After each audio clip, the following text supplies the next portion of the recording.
Imagine this, it's February 1959. 9 experienced hikers, all students from a top Soviet university, are trekking through the unforgiving Ural Mountains. They're seasoned adventurers, full of life and ready for a challenge. They were supposed to send a telegram when they finished their route. That telegram never came. 3 weeks later, a search party finally finds their abandoned campsite.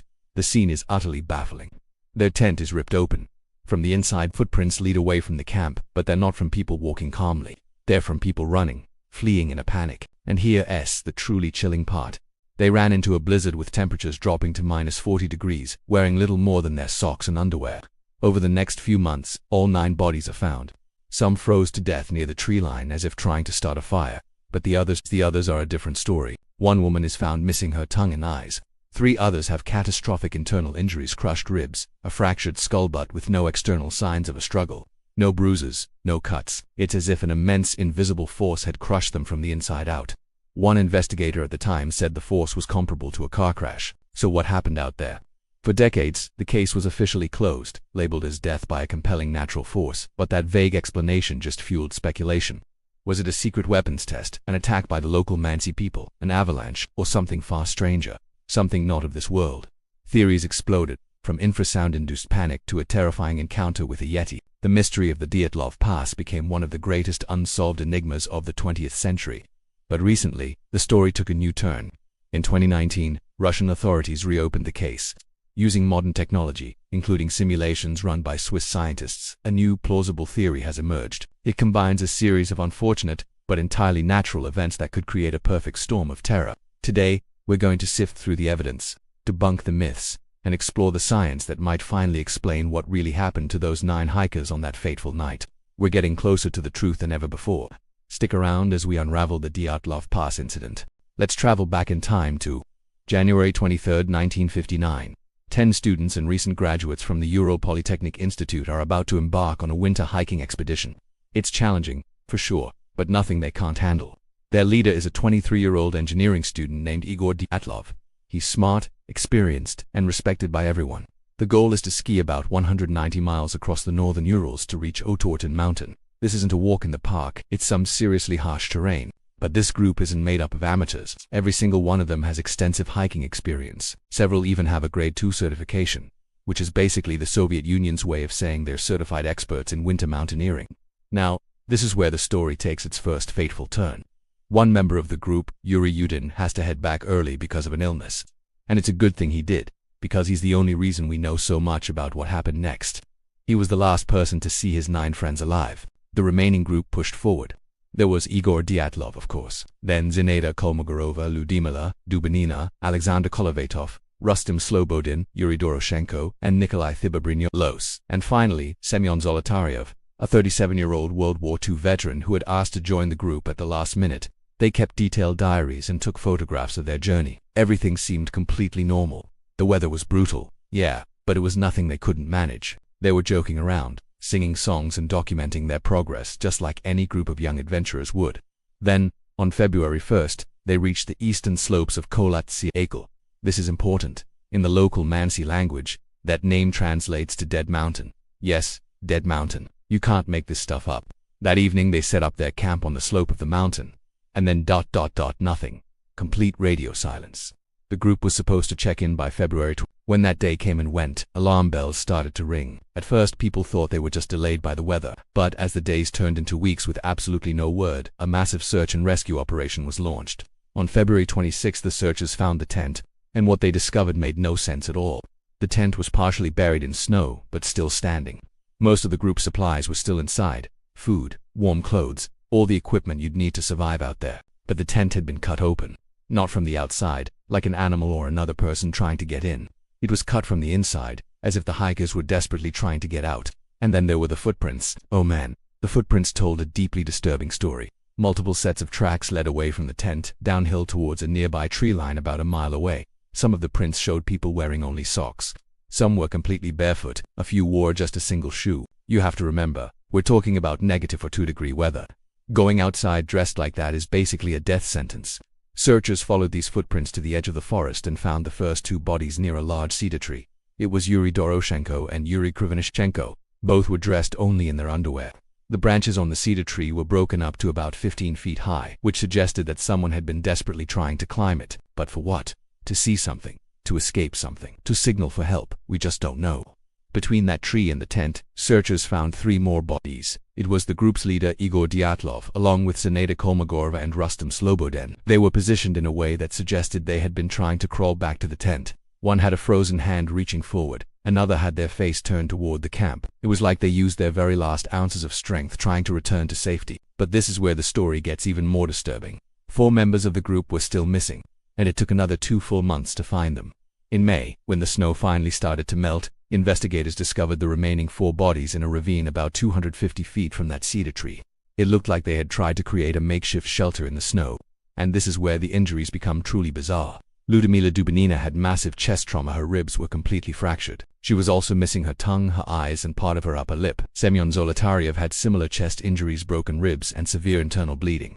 Nikolai Thiboboy-Mulis had major damage to his skull. Alexander Kolovats's injuries were less severe, but they were still there. The medical examiner made a note that the force required to cause these kinds of internal injuries was similar to what you'd see in a high-speed car crash. But, and this is a critical detail, there were no external wounds, no cuts, no bruises, no signs of a struggle whatsoever.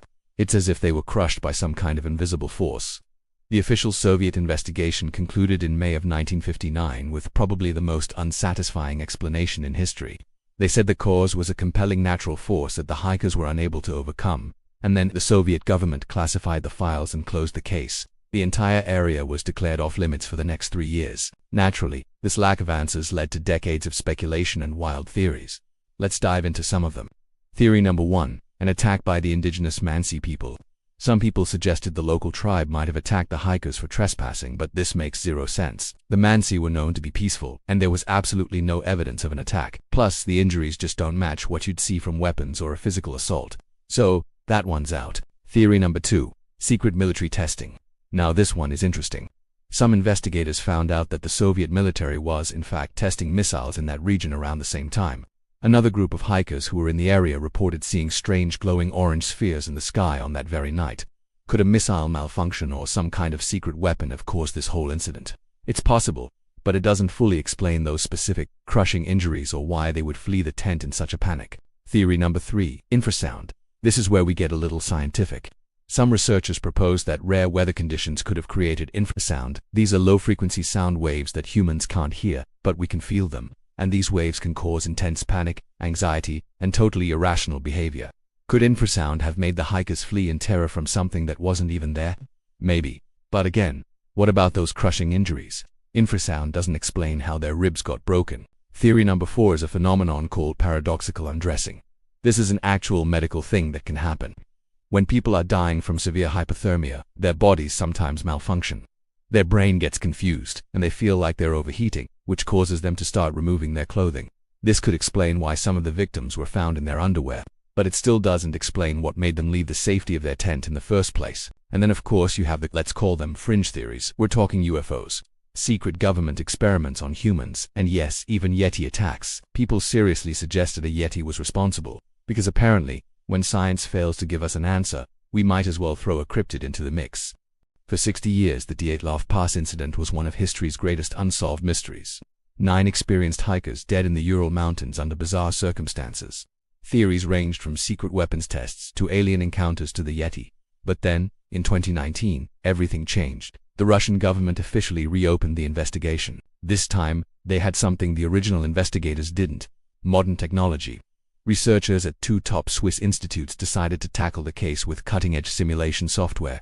They wanted to test a theory that had been around for a while but was never proven: an avalanche. Now, I know what you're thinking. An avalanche? Wouldn't that have been completely obvious? Wouldn't the first search parties have seen the evidence? Well, that's the key.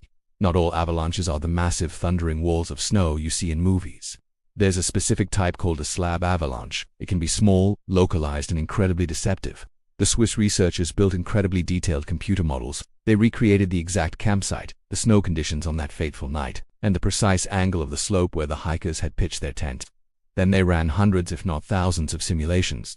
The results were absolutely mind-blowing. The simulations proved that a delayed slab avalanche was not only possible but likely. Here's how it happened. When the hikers dug into the slope to create a flat surface for their tent, they unknowingly destabilized the snowpack above them.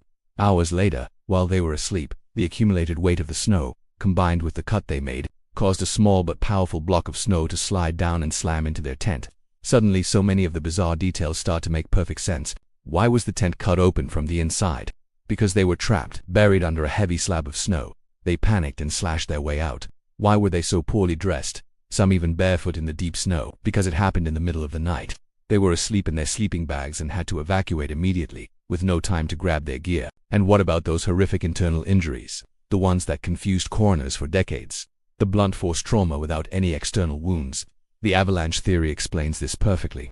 The force of the snow slab, cushioned by the layers of the tent and their sleeping bags, would have crushed them, breaking ribs and causing fatal internal damage without ever breaking the skin. It was the perfect, terrifying storm of kinetic energy. But here's the most brilliant part of the discovery. This type of avalanche would have left almost no trace. The winds on that mountain are notoriously strong.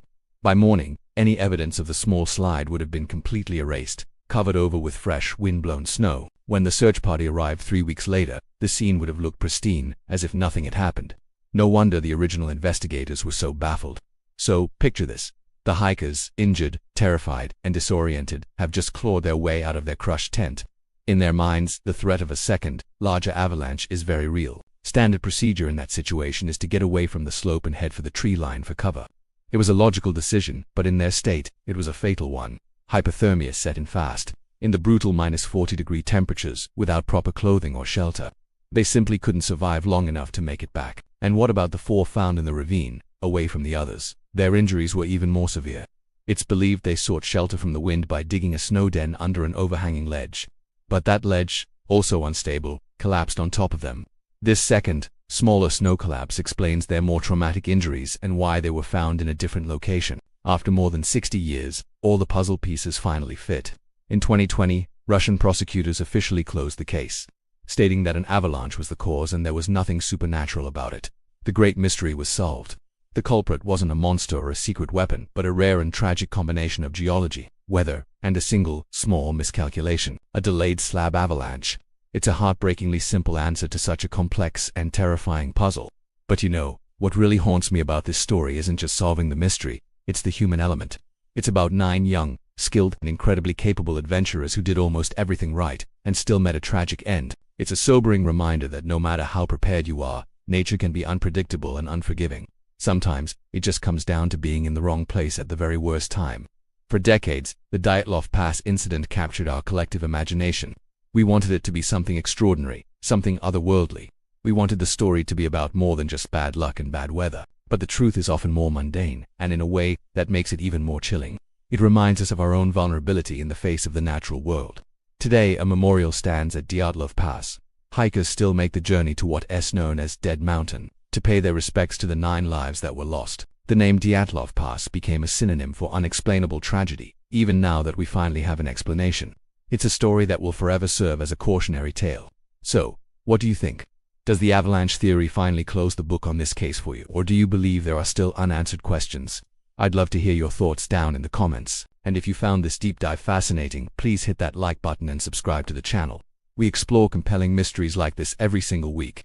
Let's remember the Dyatlov 9, not as victims of some paranormal event, but as brave adventurers who faced nature at its most powerful and unforgiving. In doing so, they left us with a mystery that challenged and captivated us for over 60 years.